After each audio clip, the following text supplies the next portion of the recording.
मानवता धर्मः। पंचदशपाठः मानवता धर्मः। कलियुगे अस्मिन् सर्वत्र विविधधर्माणां प्रचारः भवति इति दृश्यते। किन्तु धर्मः इति संकल्पनायाः कः अर्थः इति चेत् यः धारयति सः धर्मः। स्वकर्तव्यस्य पालनं नाम धर्मः। यथा राजधर्मः, पितृधर्मः, कन्याधर्मः, पतिधर्मः, पत्नीधर्मः इत्यादयः। यदि मानवः सर्वत्र शान्तिम् इच्छति, विवादं युद्धं च त्यक्तुम् इच्छति, तर्हि तेन मानवता धर्मः एव पालनीयः।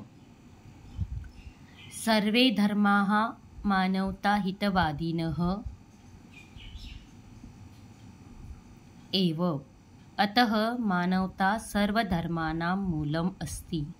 सः मानवता धर्मः एव अत्र वर्णितः अस्ति। डॉक्टर देवीप्रसाद खरवंडीकर महाभागैः। कलियुगे अस्मिन् म्हणजे या कलियुगामध्ये सगळीकडे वेगवेगळ्या धर्माचा प्रसार झालेला दिसतो। परंतु धर्म इति संकल्पना क अस्ति। धर्म म्हणजे काय? माणसाने माणसाशी माणसाप्रमाणे वागावे,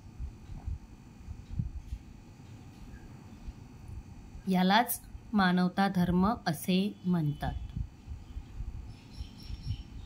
स्वकर्तव्यस्य पालनं नाम धर्मः। स्वतःच्या कर्तव्याचे पालन म्हणजेच धर्म। जसे की राजधर्म, राजाचा धर्म, पितृधर्म, वडिलांचा धर्म म्हणजे वडिलांचे कर्तव्य, राजाचे कर्तव्य, कन्याधर्म, मुलीचे कर्तव्य, पतिधर्म, पतीचे कर्तव्य, पत्नीधर्म, पत्नीचे कर्तव्य। सर्वांनी आपापल्या कर्तव्याचे पालन करावे, आपली कर्तव्ये पूर्ण करावीत।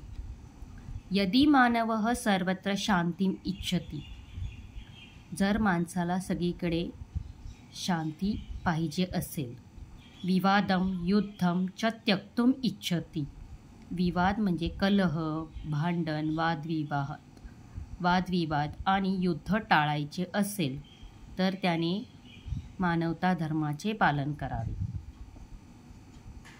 सगळेच धर्म मानवाच्या हितासाठीच आहे, म्हणून मानवता हे सर्व धर्माचे मूळ आहे। पहिला श्लोक बघूया।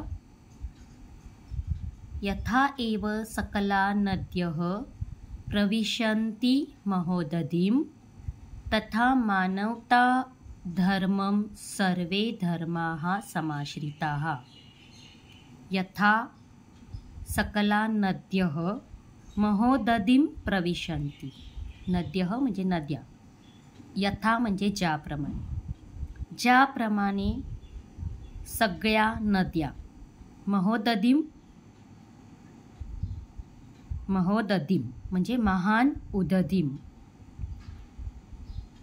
म्हणजे महासागर। सगळ्या नद्या महासागराला जाऊन मिळतात किंवा महासागरामध्ये प्रवेश करतात, तथा त्याप्रमाणे सर्वे धर्माः सर्व धर्म मानवता धर्माचा आश्रय घेतात, म्हणजेच मानवता धर्मामध्ये समाविष्ट होतात।